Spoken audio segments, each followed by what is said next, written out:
I news. सर्व उमेदवार आणि उपस्थित माझ्या मायबाप जनते, आज खऱ्या अर्थानं साहेब मला 2016 आठवलं।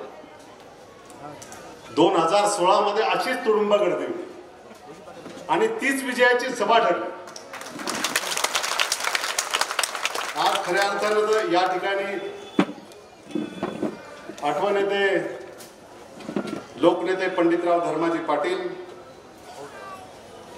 लोकनियुक्त नगराध्यक्ष स्वर्गीय अर्जुनाप्पा आयरे, माझे खास मित्र कैलासवासी संदीप दादा सोनवणे, सुभाष बापू ततार, नितीनजी देवरे, दामू नाना, राजेंद्रजी वाघ, नारायण मनसाराम सोनवणे, वसंतदादाजी पाटील, किसन दादा वाघ, अभिमन दादा रोंदळ असे अनेक मान्यवर ज्यांनी या सटाणा शहरासाठी योगदान दिलेलं आहे, त्यांची आठवण आहे।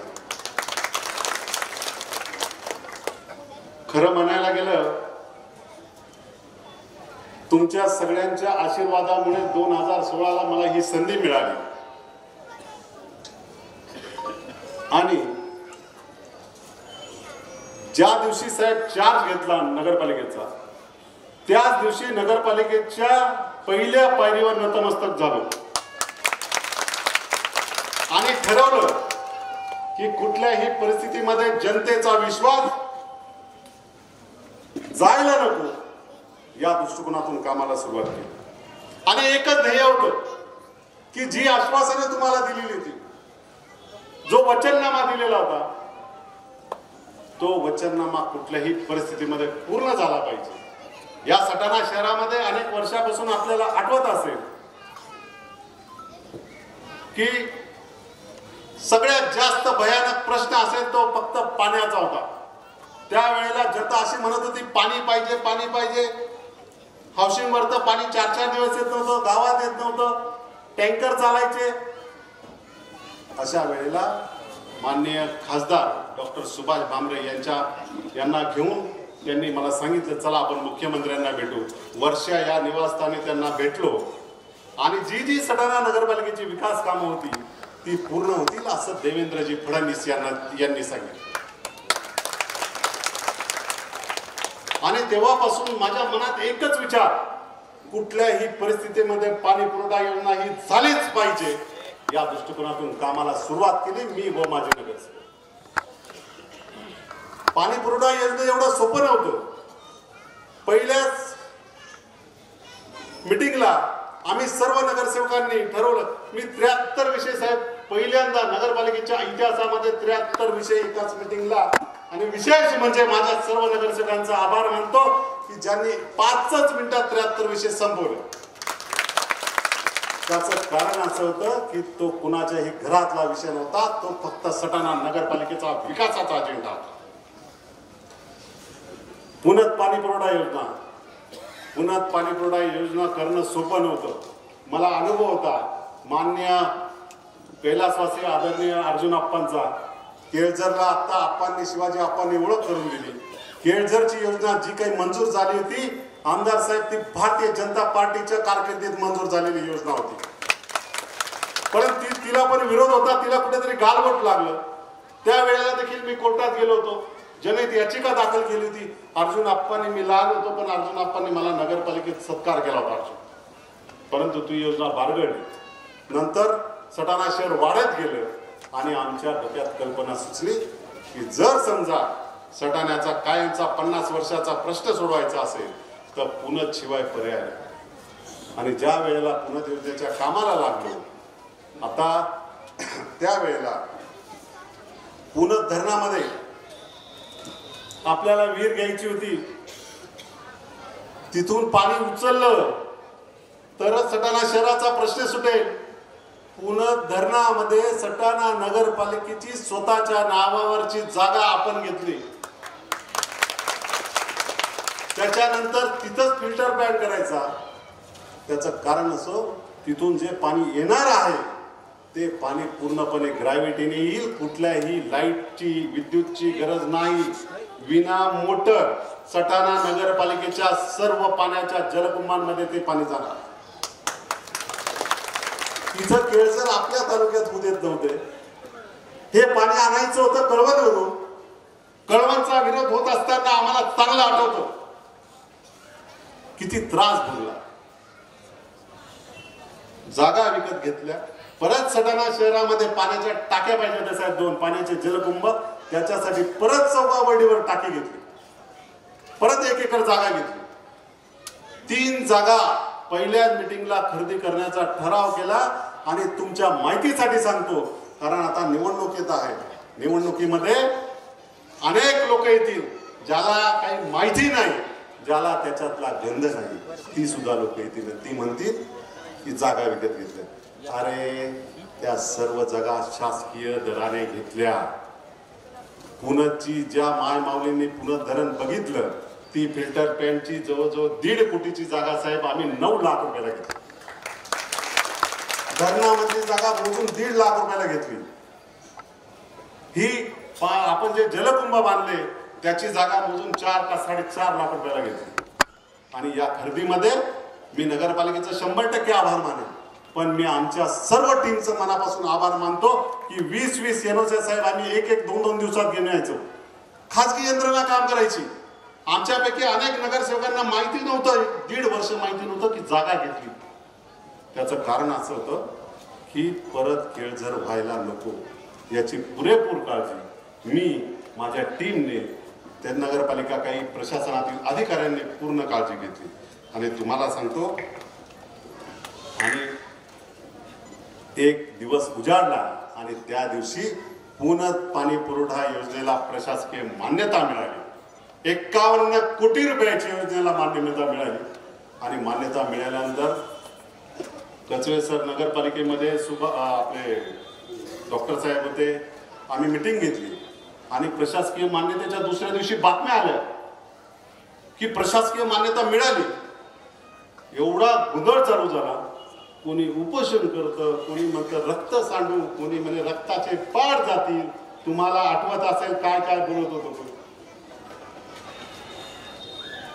परंतु पोलीस बंदोबस्त लावला साहेब. पहिल्याच दिवशी पोलीस बंदोबस्त हा रिटर्न गेला. 150 पोलिसांचा बंदोबस्त. ज्यावेळी पोलीस प्रशासनाने सांगितलं की आम्ही 3 दिवस बंदोबस्त देणार आहोत, आम्ही 3 दिवसाची डब्यांची व्यवस्था केली. ते पण झाले नाही साहेब. एका बाजूला दिसत होतं सटाणा शहराच्या सुजाण नागरिकांना देखील दिसत होतं पुनः पाणी पुरवठा योजना ही केळझर सारखी होईल. आणि ज्या पद्धतीने केळझर बारगळली त्याच पद्धतीनं पुन्हा बारगळेल अशी भीती प्रत्येकाच्या मनामध्ये होती. आमच्या नगरसेवकांच्या मनामध्ये होती. आमच्या घरात तर ते पेपर पाहिल्यानंतर आमचेच घरचे घाबरून जायचे की तू तिकडे जाऊ नको, तुझ्या टीमला पाठवू नको, कोणालाच घेऊन जाऊ नको, तू पण जाऊ नको. परंतु एक जिद्द होती. कुठल्याही परिस्थितीमध्ये पुढच्या नगरपालिकेच्या निवडणुकीला पाणी हा अजेंडा कोणाच्याही याच्यावर येणार नाही. आता निवडणुकीमध्ये मी खात्रीने सांगतो, देव मामलेदारांची शपथ घेऊन सांगतो की येणाऱ्या निवडणुकीमध्ये जे काही उमेदवार वचननामा देतील त्याच्यामध्ये पाणी प्रश्न दिसणार नाही. परंतु ही योजना झाली तरी कशी? ज्या वेळेला एका वेळेला साहेब आम्ही प्रशासनाची भांडत होतो त्याच वेळेला सटाणा शहरातील एक सोनवणेंचा पुत्र, माझा खास मित्र ॲडव्होकेट रोशन नंदलाल सोनवणे, दीपक सोनवणे, त्याच्या नावाने आम्ही सर्व मिळून याचिका दाखल केली. ज्यावेळी याचिका दाखल केली साहेब, ती आमच्या घरात सुद्धा सांगितली नाही. आम्ही चोरून 4-5 जण ही पहाटे 3 वाजता मुंबईला निघायची. ती दिवसभर कोर्टात थांबायची आणि ती तारीख केव्हा तरी मिळायची. परंतु उच्च न्यायालयाचे 100% आभार मानतो की उच्च न्यायालयाने या सटाणा शहराला न्याय दिला आणि सांगितलं की पोलीस बंदोबस्तात हे काम चालू करा, इन कॅमेरा, आणि तेही उद्याच्या उद्या चालू करा. सर ज्या वेळेला ती कोर्टाची आदेश आला, ही मंडळी मुंबईला होती, आम्ही इथं होतो, तरी देखील आमचा विश्वास बसत नव्हता. कोर्टाचा आदेश आला तरी दुसऱ्या दिवशी डायरेक्ट कमीत कमी 40 ते 50 पोलीस गाड्या पुणे धरणाच्या चौका बाजूला होत्या. इथून जी पायपाची गाडी जायची, एक पोलीस गाडी पुढे राहायची, मध्ये पाईपाची गाडी राहायची, त्याच्या मागे परत पोलीस गाडी, म्हणजे एका पाईपच्या गाडीसाठी 2 पोलीस गाड्या राहायच्या. इतकी भयावह अवस्था. पोलीस बंदोबस्तात काम चालू झालं. आमच्या मंडळीला त्या ठिकाणी स्थानिक विरोध नव्हता, परंतु ठीक आहे, जे झालं ते झालं. तिथं प्यायला पाणी द्यायचे. पाईपलाईन चालू झाली. आम्ही जायचो. एके दिवशी तर दीपक पाकळे आणि मी, दत्तू बैताडे आम्ही होतो. आणि आम्ही जात असताना त्या गावाला साहेब आमच्याकडनं अशी चूक झाली, तिथं काहीतरी घटना घडलेली, तिने आम्ही थांबलो. ज्या वेळेला त्या लोकांना समजलं की हे सडाण्याचे नगराध्यक्ष आहेत आणि हे नगरसेवक आहेत, अक्षरशः आम्हाला त्या ठिकाणून पळ काढावा लागला. कदाचित जर त्या ठिकाणी पोलीस गाडी आली नसती तर साहेब त्या दिवशी आज तुम्ही आमच्या फोटोला हार टाकायला. एवढ्या भयानक अवस्थेमध्ये. आणि नंतर पोलीस प्रशासनाने सांगितलं की याच्या पुढे जर तुम्हाला यायचं असेल तर आम्हाला कळवा, आम्ही तुमच्या सोबत येऊ, मग जायचं. एवढ्या वाईट परिस्थितीमध्ये आपण पुन्हा प्रकल्प योजना मंजूर केली आणि पूर्ण देखील केली. खास सांगायची बाब म्हणजे एवढ्या प्रचंड दहशतीमध्ये ही योजना पूर्ण केली. आज सटाणा शहर त्या योजनेचं पाणी पित आहे. आणि साहेब विरोधक काय म्हणतात, पाणी येत नाही. पण साहेब काय यशवंतराव महाराजांनी बुद्धी दिली की पुण्याचं ज्यावेळी टेस्टिंगचं पहिलं पाणी आलं त्यावेळेला सर्वच लोक या ठिकाणी यशवंतराव महाराजा मंदिरामध्ये उपस्थित होते. मला चांगलं आठवतं, तुम्ही ते नारळ फोडलं होतं. जे पाण्याची मिरवणूक झाली होती त्याच्यामध्ये अनेक महिला होत्या, पुरुष होते.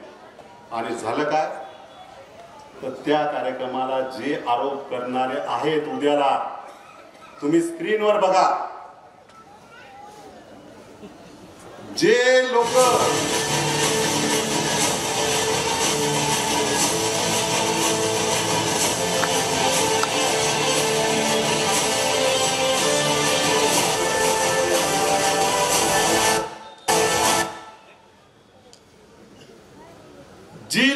उद्याला म्हणतील की या ठिकाणी पाणी आलं नाही, साहेब तीच मंडळी पुन्हा जलपुंजाच्या स्टेजवर आहे. अरे जर पाणी आलं नसतं तर तुम्ही स्टेजवर कशाला आले असते? आले असते का? ठीक आहे, ते झालं. आणि मग ठरवलं ही बदनामी जर फोडून टाकायची असेल, हा आरोप फोडून टाकायचा असेल तर आमच्या टीमने ठरवलं सटाणा शहरातील ज्या ज्या महिला पुनः धरण पाहायला येतील, पुनः प्रकल्प पाहायला येतील त्यांना आपण प्रत्यक्ष घेऊन जाऊ. आणि साहेब मला चांगलं आठवतं 12 ऑक्टोबरला 2500 महिला पुनः प्रकल्प पाहायला घेऊन गेलो. संपूर्ण माझ्या टीमने रात्रंदिवस कष्ट केले आणि पुनः धरणावर त्यांनी प्रत्यक्ष पुनः धरण कसं आहे हे बघितलं. लाव तो व्हिडिओ. खरा हिरो तो असतो जो लोकांना पायावर उभं करतो. हात तुझा घे हाती, तुझे तुझारे साथी, पायात तू बांधून घे क्षण सारे. टाकू तळावर माती, नशीब कोरून हाती, पाऊल घे जिंकायचे रण सारे. नॉर्मल काम नाही आणि टीव्ही कोणती आहे एवढा पैसे दोन चार ना अरे सटाणा डायरेक्ट हे ती फक्त 50 वर्ष सांगा तुम्ही विचारू नका. तुला तुम्ही डायरेक्ट म्हणजे कामच मोठे गरजेला डायरेक्ट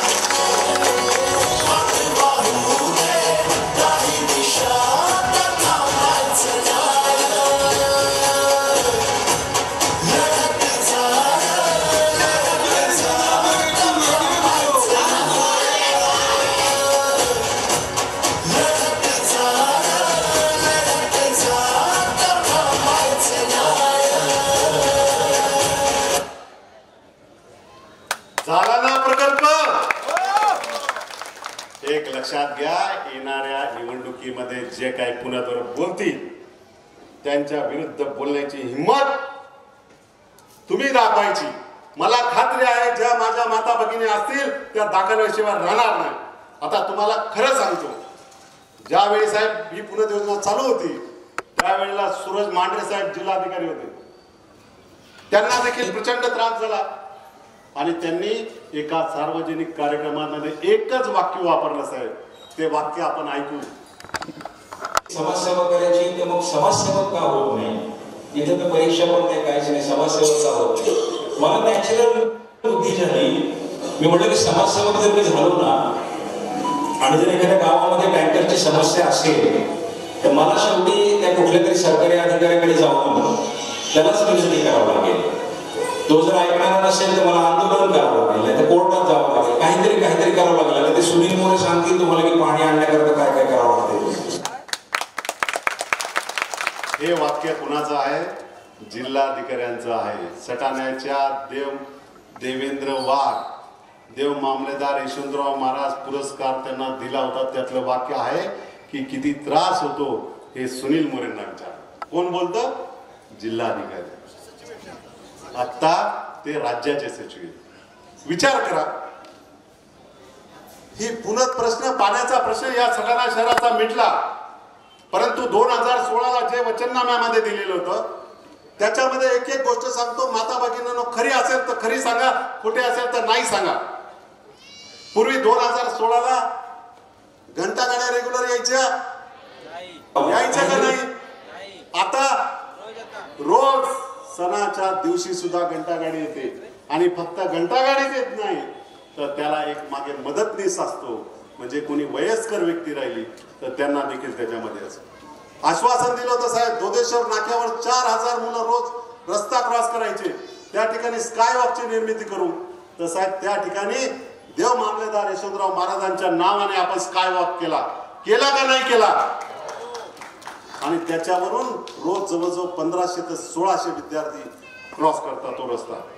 ओपन प्लेस, पूर्वी ओपन प्लेस, माझं मागच्या वर्षाचं पंचवार्षिकचं 2016चं भाषण आहे की 2 ओपन प्लेस डेव्हलप होते. तुम्ही पण सटाणा नगरी डोळ्यासमोर घाला. एक स्वामी समर्थाचा ओपन प्लेस आणि दुसरा उदाराम देवरे, कॉम्रेड उदाराम देवरे यांनी ओपन प्लेस स्वतः डेव्हलप केला.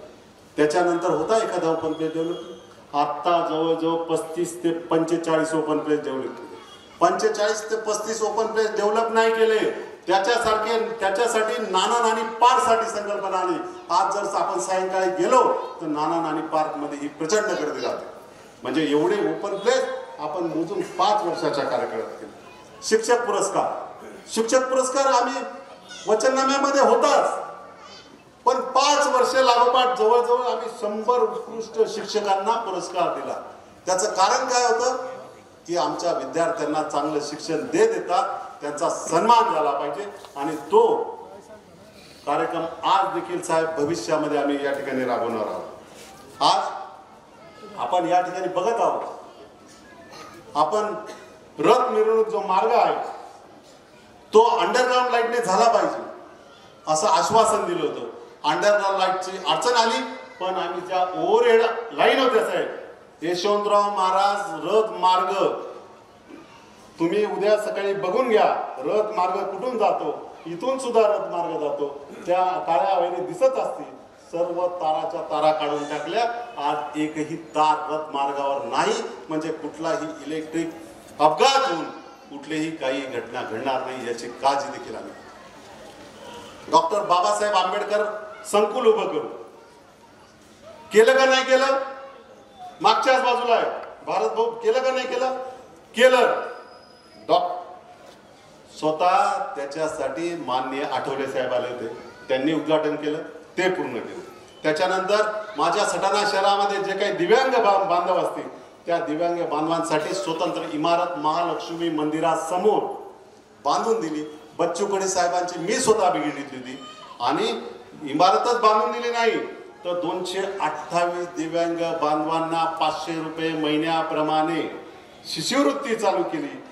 नगरपालिकेत प्रशासक जर राहिलं तरी त्या ठिकाणी शिष्यवृत्ती चालू आहे. हा त्यांचा सन्मान आहे. पण त्याच्यानंतर महिला प्रशिक्षण दिलं. पूर्वी कधीच महिलांना प्रशिक्षण भेटत नव्हतं. प्रत्येक वर्षी जवळजवळ 120 महिलांना प्रशिक्षण दिलं. 5 वर्षामध्ये 600 महिला माझ्या भगिनींना स्वतःच्या पायावर ब्युटी पार्लरचा असेल, शिवण क्लासचा असेल, हे शिक्षण देण्याचं काम देखील सटाणा नगरपालिकेने केलं. पूर्वी सटाणा नगरपालिकेमध्ये बचत गट होते 88. आता बचत गट किती आहेत? 228. का? की माझ्या माता भगिनींना ज्या योजना मिळायला पाहिजे होत्या त्या योजना मिळवण्यासाठी त्यांना कर्ज पाहिजे. साहेब, आम्ही नगरपालिकेत बँकेची मीटिंग घेतली. महिलांना वैयक्तिक कर्ज मिळायला पाहिजे, ग्रुपचं कर्ज मिळायला पाहिजे. या दृष्टिकोनातून महिलांना सक्षम करण्याचं काम आमच्या सर्वांच्या माध्यमातून दिलं.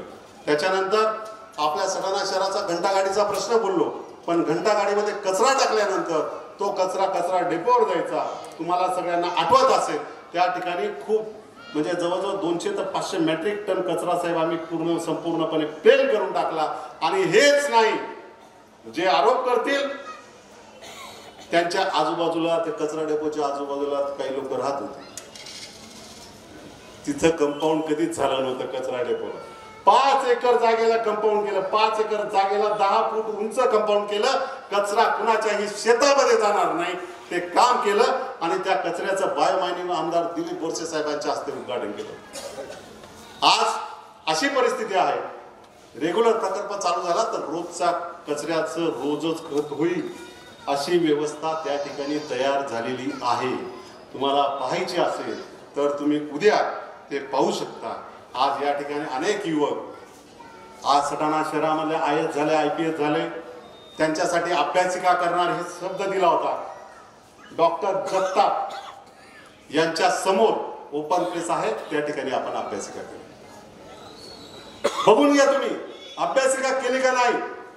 माझा या ठिकाणी विद्यार्थी जो गरगरीब विद्यार्थी असेल त्याला अभ्यासाची व्यवस्था पाहिजे. त्या दृष्टिकोनातून साहेब एक चांगली सुसज्ज अशी अभ्यासिका केली. आज अनेक लोक काही म्हणू, परंतु या विकास कामांना आमदार साहेबांचं प्रचंड पाठबळ मिळालं हे नाकारून चालणार नाही. आज या ठिकाणी मुस्लिम समाजाचा कार्यक्रम वेगवेगळ्या ठिकाणी व्हायचे, परंतु त्याच्यासाठी खऱ्या अर्थानं जमातखाना, तुम्ही आज बघून घ्या, पाठ खातेला जमातखाना हा दिमागात उभा आहे. शफिक दादा आहे का नाही? जमातखाना अतिशय सुंदर झालेला आहे. त्या ठिकाणी आमदार साहेबांनी भरभरून निधी दिला. मी आमदार साहेबांच्या मागे लागायचो, साहेब विद्याला पण पैसे द्या, विद्याला पण दिल्या. त्याच्यानंतर खास करून सांगतो, आमच्या बोरी समाजाचं बोलायला पाहिजे साहेब. बोरी समाजामध्ये ज्या वेळेला एखादी वाईट घटना घडायची त्यावेळेला ते अंत्यविधीला दफनभूमीला मालेगावला घेऊन जायचे. मालेगावला घेऊन जायचे, पण मी म्हणतो, कारण मागच्या वेळी साहेब मी अपक्ष निवडणूक लढवली होती शहर विकास आघाडीची, शब्द दिला होता आणि बोरी समाजाला 2 एकर मध्ये, त्यांच्या जागेमध्ये 2 एकर मध्ये कंपाऊंड करून दिलं. आज त्यांचं दफनविधीचा कार्यक्रम या ठिकाणी होऊ शकतो आणि त्याला परत आमदार साहेबांनी कळस चढवला, परत त्यांनी सुशोभीकरणासाठी पैसे दिले. त्याच्यानंतर जंगम समाज त्यांच्या दफनभूमीला पैसे दिले, त्यांना कंपाऊंड बांधून दिलं. गोसावी समाज त्यांना दिलं. असं एकही घटक सोडला नाही की ज्या घटकासाठी जे पाहिजे ते देण्याचा प्रयत्न केला. आज बरेच वेळेला आपल्या ह्या बाजारपेठेमध्ये बऱ्याच वेळेला आग, एवढ्या 2-3 वर्षात तर आगीचं प्रमाण वाढलं. त्याच्यासाठी पूर्वी 1 फायर होती, आता 2 फायर केल्या. स्वतंत्र फायर स्टेशन उभं केलं. गावाच्या एंट्री केल्यानंतर ते फायर स्टेशन दिसल्यानंतर आपल्याला अभिमान राहील.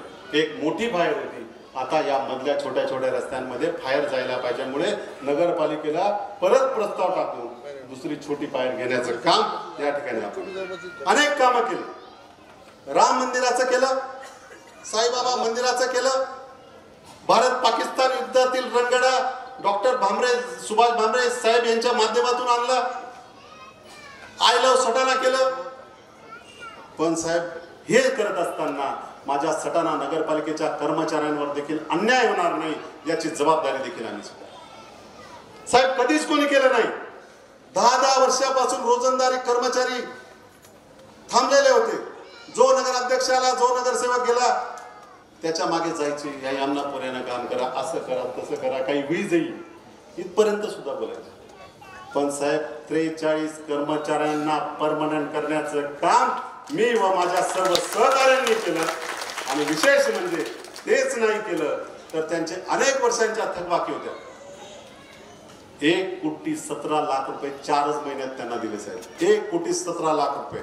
नगरपालिकेचे कर्मचारी असतील, कर्मचारी बांधव, त्यांना तुम्ही उद्या विचारा, मी स्क्रीनवर दाखवतो, हे याच पद्धतीने पैसे दिले.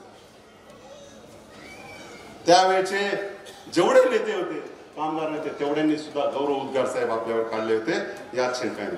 महापुरुषांचे जे स्मारक असतील ते सुशोभीकरण करण्याचा या ठिकाणी प्रयत्न केला. आणि हेच नाही साहेब, हे सर्व कामं करत असताना या माता भगिनी असतील त्या आपण घरामध्ये असं चूल मूल आपण म्हणतो, परंतु सांस्कृतिक वैभवाची परंपरा देखील टिकवण्याचं काम मी व माझ्या सर्व टीमने केलं. तुम्हाला आठवत असेल 17 वर्षापासून आपण रावण दहन करतो का नाही करतो? त्याच्यानंतर विद्यार्थ्यांना करिअरचं मार्गदर्शन मिळालं पाहिजे, त्याच्यामुळे करिअर मार्गदर्शनचा कार्यक्रम करतो. शालेय वस्तूंचं वाटप करतो, वह्यांचं वाटप करतो, नोटपॅडचं वाटप करतो. त्याच्यानंतर आपण महिलांचा सन्मान सुद्धा करतो. महिलांचा सन्मान, महिलांचा गौरव या ठिकाणी करतो. आणि 16,000 महिला साहेब त्या कार्यक्रमाला उपस्थित होत्या. 16,000 महिला. व्हिडिओ, त्याच्यानंतर वेगवेगळे कलाकार आणतो त्या कार्यक्रमाला. हेच नाही तर देव मामलेदार यशवंतराव महाराजांच्या रथ मार्गावर देखील आपण पुष्पवृष्टी करण्याचं काम केलं. आणि त्या साहेब हेलिकॉप्टरमध्ये मी व आमचं कुटुंबाचं कोणीही बसलं नाही. आपण शाळेतील मुलं निवडली, शहरातली मुलं निवडली आणि त्यांना हेलिकॉप्टरवर बसून पुष्पवृष्टीची संधी दिली. म्हणजे हे सांस्कृतिक वैभवात भर झालं. त्याच्यानंतर माझ्या आईचा वाढदिवस होता. माझ्या आईला मी आज पहिल्यांदाच बोलताना पाहिलं, माझ्या मिसेसला आपण पहिल्यांदाच बोललो. जर समजा साहेब आमची परिस्थिती खूप श्रीमंतची राहिली असती, मोठ्या घरातून राहिलो असतो, तर आम्ही इतके बोलायला पट्टीचे राहिलो असतो साहेब. पण एकदम मला चांगलं आठवतं, माझे वडील पेंटिंग करायचे, मी त्या पेंटिंगच्या तिथे टिकल्या लावायचो, नाही तर हे करायचो, भाजीपाला विकायचो आम्ही. आणि अशा परिस्थितीमधून माझं लग्न झालं साहेब. मला जी पत्नी मिळाली गरीब घरची मिळाली, 12वी FY शिकलेली ती. पण लोकांना वाटतं बा जे बोलतात तेच पुढे दिसतात, जो बोलतं त्याचं. असं नाही. मी माझ्या पत्नीच्या मागे माझे आई वडील आम्ही भक्कमपणे उभं आहोत. सटाणा शहराच्या विकासासाठी कुठलाही खंड पडणार नाही हे तुम्हाला सर्वांना सांगतो. बोलणं म्हणजे काही होत नाही. बोलणं महत्वाचं आहे का करणं महत्वाचं आहे? करणं महत्वाचं आहे. आणि त्याच्यासाठी निश्चितपणे भारतीय जनता पार्टीचे सगळे नेते या ठिकाणी आपल्याला मदत करतील, यात कुठलीही शंका नाही. या ठिकाणी खास करून हे सर्व करत असताना नगरपालिकेच्या इतिहासामध्ये आबासाहेब तुम्ही पण अनेक वर्ष नगरसेवक होते, नगराध्यक्ष होते, परंतु नगरपालिकेच्या इतिहासामध्ये कोणीही 1 गुंठा सुद्धा जागा घेतली नव्हती विकत. त्या जागा मी व माझ्या सहकारी काका वगैरे इथे बरेच माजी नगरसेवक आहेत, त्यांच्या सहकार्याने घेतल्या. 5 जागा घेतल्या. पुणत धरणामध्ये 1, पुणतच्या बाहेर प्रकल्पासाठी फिल्टर प्लॅन्ट साठी 1, जलकुंभासाठी 1. त्याच्यानंतर तुम्हाला सुसज्ज क्रीडांगण पाहिजे का नाही पाहिजे, त्याच्यासाठी मालेगाव रोडला 2.5 एकर जागा सटाणा नगरपालिकेने विकत घेतली. फक्त त्याची खरेदीची प्रक्रिया आहे. आणि 3री जागा जी आपण आता खरेदीच्या टप्प्यामध्ये आहे ती म्हणजे जो काही आपला भुयारी प्रकल्प येतो आहे, त्या प्रकल्पाला ते जे पाणी सटाणा शहरामधून एकत्र होणार आहे त्याचं शुद्धीकरण झालं पाहिजे. त्याच्यासाठी नितीन काका सोनवणे जागा कोणी देत नव्हतं साहेब. जागा एवढी महाग आहे, तुम्हाला पण माहिती आहे. आम्ही पण तुम्हाला सांगितलं होतं की काकांना सांगा, परंतु काही असो शहराचा विकास झाला पाहिजे त्या अर्थाने काकाने जागा दिली. म्हणजे किती जागा खरेदी केल्या? 5. आणि काकांची जागा देखील शासकीय दराने घेतली. ती पण जागा साहेब 1-1.5 कोटी रुपयाची आहे, परंतु शासकीय दर 30-35 लाखाचा होता. 2 एकर जागा, ती पण नदीच्या काठाला. अशा पद्धतीने जागा घेतली आणि क्रीडांगणाची जागा घेतली. आणि साहेब हे सर्व करत असताना आता काय झालं, नगरपालिकेच्या निवडणुका आल्या आणि निवडणुका आल्या की जाता मला काल परवा एक 4-5 दिवसापूर्वी एक माहितीचा अधिकार आलेला असा माझ्या मित्राने सांगितलं. मग म्हटलं ते काय माहितीचा अधिकार आले, मीच सांगून देतो ना. सटाणा नगरपालिका सुनील मोरे कुठे गेले? अरे सुनील मोरे दिल्लीला 4 वेळा गेले. चार्ट एक कागद आहे आणि या कागदासह माझ्याकडे तारखा आहे. मुंबईला 63 वेळा गेलो, पुण्याला 17 वेळा गेलो, जळगावला 6 वेळा गेलो आणि नाशिकला 127 वेळा गेलो, धुळ्याला 57 वेळा गेलो. कळवण आणि पुनत प्रकल्पासाठी कमीत कमी म्हणजे पहिल्या 37 आणि नंतरच्या वर्षामध्ये 87 चक्कर मी व माझ्या सहकार्याने पुनत धरणावर पाहिजे. का विकास झाला पाहिजे, या ठिकाणी बसून विकास होईल का? होऊच शकत नाही. मी आमदार साहेबांची विनंती करतो, साहेब नाशिकला जावं लागेल, मुंबईला जावं लागेल. मग मला ते सांगतात चला मी नाशिक जातोय, मुंबईला जातोय. नाशिक मुंबई जाणं सोपं नाही. मुंबईला जायला पहाटे निघावं लागतं, जीव मुठीत धरून जागावं लागतं. बाजार या ठिकाणी खास करून या जुन्या या टिळक रोडवरील शनिवार बाजार त्या बाजूला गेल्यामुळे बाजार अनेक जुनं गाव हे ओस पडलेलं आहे. त्याच्यासाठी आमदार साहेबांनी हा बाजार भरला पाहिजे, यात्रा मैदानाचा पण विकास झाला पाहिजे. त्याच्यासाठी 2 कोटी रुपयाचा निधी आज मंजूर केलेला आणि लवकरच हे जुनं गाव जो बाजार इकडं तिकडं सरकलेला असेल त्या पद्धतीने आपण बाजाराचा विकास करू. या ठिकाणी अनेक नेत्यांनी या ठिकाणी मुख्यमंत्री महोदय असतील, त्याच्यानंतर गिरीश भाऊ असतील, अनेकांनी मदत केली. आणि त्याच्यानंतर विकास करायचा असेल तर भारतीय जनता पार्टीमध्ये प्रवेश करावा लागेल आणि आम्ही भारतीय जनता पार्टीमध्ये प्रवेश केला. आणि आज मला माहिती आहे पक्षाच्या माध्यमातून या सटाणा शहराचा विकास होईल. जाता जाता 2च शेवटचे मुद्दे मांडतो. एक, जो निवडणुकीमध्ये ज्याला काही माहिती नाही, देव मामलेदार यशवंतराव महाराज स्मारक या ठिकाणी पर्यटन मंत्री जयकुमार रावल आणि महसूल मंत्री चंद्रकांत दादा या सटाण्यामध्ये असताना मी स्वतः आग्रह करून त्या ठिकाणी ती जागा नगरपालिकेला द्या, नगरपालिका मदत करेल आणि त्या पद्धतीने स्मारक बनलं. तुम्ही बघितलं असेल स्मारकाच्या उद्घाटनाला राज्यपाल आले होते. अहो राज्यपाल येणं सोपं नाही. राज्यपालांनाच कळालं की 150 वर्षापूर्वी ज्या वेळेला देव मामलेदार महाराज या ठिकाणी काही धान्याची घटना घडली त्यावेळेला राज्यपाल येऊन यशवंतराव महाराजांची पालखीवर मिरवणूक काढलेली होती आणि त्याच महाराजांचं स्मारक राज्यपालांच्या हस्ते झालं पाहिजे अशी इच्छा होती. आणि खास करून त्याला निधी आला, 16 लाख रुपये खर्च झाला. 16च्या वर खर्च झाला नाही, पण एवढं आग लागली, खर्च झाला. प्रशासकीय एवढे गट्टे केले साहेब, 10-20 माहितीचे अधिकार होते, सगळे नेले, परंतु कुठेही काही झालं नाही. आणि ते स्मारक मी सांगतो जे तसं पूर्वीचं स्मारक होतं ते स्मारक कुठल्याही परिस्थिती होईल. मागच्याच 1 महिन्यापूर्वी मी आणि आमदार साहेब शंभूराज राजे साहेबांना भेटलो आणि त्यांनी सांगितलं स्मारक जसं होतं तसं होण्यासाठी निश्चितपणाने या ठिकाणी मदत करू.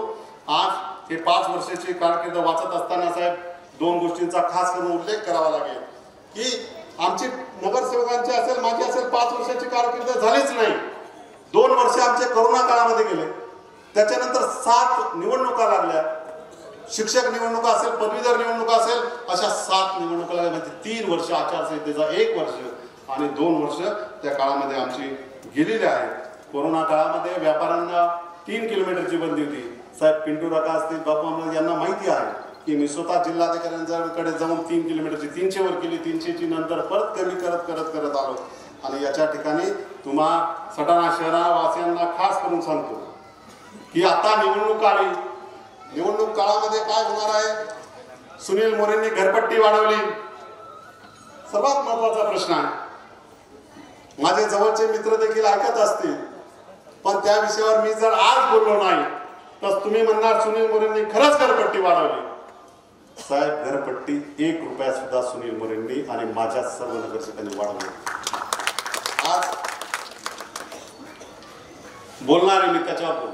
ज्या वेळेला आरोप होत होता त्यावेळी मी स्वतः सटाणा नगरपालिकेमध्ये माहितीचा अधिकार टाकला, बघून घ्या.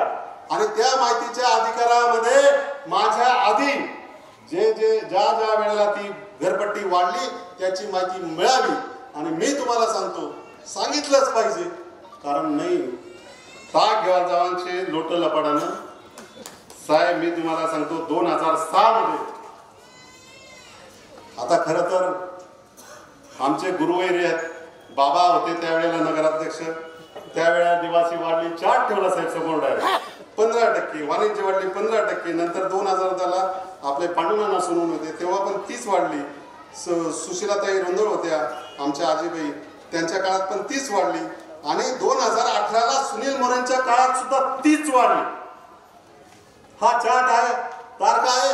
एखाद्याला पाहिजे असेल तर माहितीच्या अधिकारामध्ये जसं मी मागितलं त्या पद्धतीने सटाणा नगरपालिकेमध्ये माहितीचे अधिकारी माग आणि हेच नाही साहेब जी 4 वर्षाची चतुर्वार्षिक वाढ होते किंवा जी घरपट्टीची वाढ होते ती वाढ एक लक्षात घ्या. नगरपालिका अधिनियम तोंडी सांगतो 117 तर 152 चेक करा. मी नंबर सांगतोय ते लिहून घ्या. त्या नंबर मध्ये असं आहे साहेब हे जे म्हणतात ना अनेक लोक आरोप करतात की घरपट्टी वाढवली त्याच्यामध्ये नगरपालिका प्रशासन नगरसेवक नगराध्यक्ष याच्यामध्ये वाढ करू शकतो पण कमी करू शकत नाही. ती कमी करायची होती सर. माझ्याकडे अनेक तक्रारी यायच्या बागड आप्पा यायचे श्याम बागडाने यायचे अनेक मंडळी बाळू बागड्या सुद्धा यायचे ते आता आपले उमेदवार असतील तरी पण त्यावेळेला सुद्धा मी त्यांना सांगत होतो श्याम साक्षीदार आहे की एक काम कर आपण पुण्याची लढाई कोर्टातून जिंकलो. त्यात मी जो नियम सांगितला त्या नियमामध्ये एकच तरतूद आहे जर समजा तुम्हाला घरपट्टी करायची असेल तर कोर्टातच जावं लागेल. मी सांगतो श्याम बगडाने बाळू बांगडिया तुम्हाला कोर्टात जा त्याचा सर्व खर्च मी लिहून देतो. जोपर्यंत ती लढाई चालेल तोपर्यंत मुंबई असेल त्याचा खर्च सुद्धा मी वैयक्तिकशा करेल. परंतु सटाणा नगरपालिकेची घरपट्टी कमी करण्यासाठी आपण निश्चितपणाने या ठिकाणी प्रयत्न करूया. जर कोणी म्हणत असेल निवडणुकीत म्हणतील साहेब आम्ही कमी करू अरे तो नियमाचा ना नगरपालिकेचे अधिनियम 117 ते 152 पर्यंत तुम्हाला अधिकार नाही.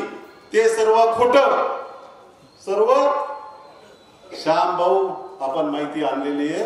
एवढ्या 8 दिवसामध्ये कोर्टात टाका आणि आपल्याला जनतेला ज्या न्यायालयात न्याय मिळेल हीच मी तुम्हाला भावना वापरतो. आणि आज शेवटचा एक मुद्दा सांगून मी माझं भाषण जवळजवळ संपवतो. सटाणा शहरामध्ये आत्ताच भुयारी गटारीचा प्रश्न आता निर्माण होणार आहे. या निवडणुकीमध्ये अनेक लोक त्याच्यावर बोलणार पण आहेत. सटाणा शहराची भुयार गटारीची योजना तुम्हाला डिटेल का सांगतोय 5 मिनिटं जातील पण उद्या कोणीतरी येईल चोर भामट्यात दाखवेल की आम्ही केलं हे कदापि चालणार नाही. मी तुम्हाला सांगतो 2018ला काका सोनवणे नगरसेवक असताना आम्ही सर्व टीम नगरसेवक असताना भुयारी गटार योजनेचा प्रस्ताव बनवला. अजिंक्य कन्सल्टंट नाशिकला हे साहेब प्रस्ताव बनवण्याचं काम दिलं आणि त्यांनी प्रस्ताव बघितला. परंतु तो प्रस्ताव आम्हाला वाटला जुने काही गावाचा भाग सोडलेला होता नवीन काही सोडला होता. आम्ही परत तो एकत्रित केला परत DPR बनवला त्याची परत तांत्रिक मान्यता घेतली परत 1 महिना बारगळलं 2 महिने बारगळलं आणि आता मी तुम्हाला सांगतो 2 महिन्यापूर्वी जानेवारीमध्ये सटाणा नगरपालिकेच्या भुयारी गटारीला तांत्रिक मान्यता मिळालेली आहे. जानेवारी 2025 तो कागद आता सुद्धा माझ्याकडे आहे तांत्रिक मान्यतेचा. इथं स्क्रीनवर दाखवतोय खोटं बोलणार नाही. आणि त्याच्या नंतर भुयारी गटार कशी येणार आहे मी तुम्हाला सांगतो. जुनं गाव नवीन गाव मिळून 96 किलोमीटरची भुयारी गटार आहे 96.3. त्याच्यामधून रोज 70 लाख लिटर पाण्याचं फिल्टर होणार आहे. म्हणजे जे काही पाणी जमा होते त्याची कॅपॅसिटी आहे 70 लाख लिटर. आणि तो प्रस्ताव 2057 पर्यंत आपल्या शहराला परिपूर्ण पुरेल असा प्रस्ताव या ठिकाणी आपण पूर्ण केला. आणि आमदार साहेबांच्या माध्यमातून देवेंद्र फडणवीस साहेबांना आम्ही खास करून मुंबईला भेटलो आणि मुंबईला देवेंद्र फडणवीस यांनी सांगितलं की हा प्रस्ताव कुठल्याही परिस्थितीमध्ये निवडणुकीच्या आधी मंजूर झाला पाहिजे अशी आम्हाला अपेक्षा होती. साहेबांनी देखील प्रयत्न केले. फडणवीस साहेबांना वाटत होतं अगोदर योगायोगाने आचारसंहिता लागून गेली. पण मी तुम्हाला सांगतो याच्या सर्व प्रक्रिया या पूर्ण झालेल्या आहेत. कोणी जर म्हणत असेल की स्क्रीनवरची प्रिंट माझ्याकडची प्रिंट डुप्लिकेट असेल तर उद्या माझ्या ऑफिसला येऊन घेऊन जा, हे मी आपल्याला या ठिकाणी खास करून विनंती करतो. आणि जाता जाता मला माहिती आहे माझं भाषण लांबलेलं आहे, पण एखाद्या वेळेस साहेब असं वाटतं की 5 वर्ष मी माझ्या कुटुंबाने किती कष्ट केले. माझ्या सर्व नगरसेवक, त्याच्यामध्ये अनेक नगरसेवक माझ्याबरोबर, दीपक पाकळेसारखा नगर, दीपक राहायचा, दत्तूनाना राहायचे, वैभव राहायचा, नाना पण राहायचा, अनेक मंडळी होती. परंतु तुम्हाला सांगतो 5 वर्ष साहेब आम्ही रात्रपाठ केली. 24 तासापैकी कमीत कमी 17 ते 18 तास काम केलं सर आम्ही. आणि 17-18 तासामध्ये हे जे सटाणा शहरामध्ये काम दिसत आहे, हे काम सटाणा शहरामध्ये रात्रपाठ मेहनत सर्व केली. पण आता निवडणुकीच्या वेळेला असं वाटतं की हे काम करून गुन्हा केला का, याच्यावर आरोप, त्याच्यावर आरोप. अरे अपूर्ण कामं राहिले असते. आमची मुदत संपल्यानंतर प्रशासक आलं. प्रशासक याचा स्पीड आणि लोकप्रतिनिधीचा स्पीड याच्यामध्ये जमीन आसमानचा फरक राहतो. परंतु तुम्ही प्रशासनाला दोष देणार. आता पण मलाच दोष, इकडे भूकंप बी झाला साहेब उद्या तरी मलाच दोष राहील, अशी परिस्थिती या सटाणामध्ये शहरात झाली.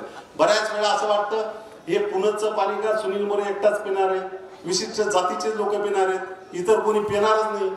तो स्कायवॉकवर विशिष्ट जातीच्याच मुलं मुली जातील, घंटा गाड्यांमध्ये विशिष्ट जातीचे लोक कचरा टाकतील, असं आहे गाव.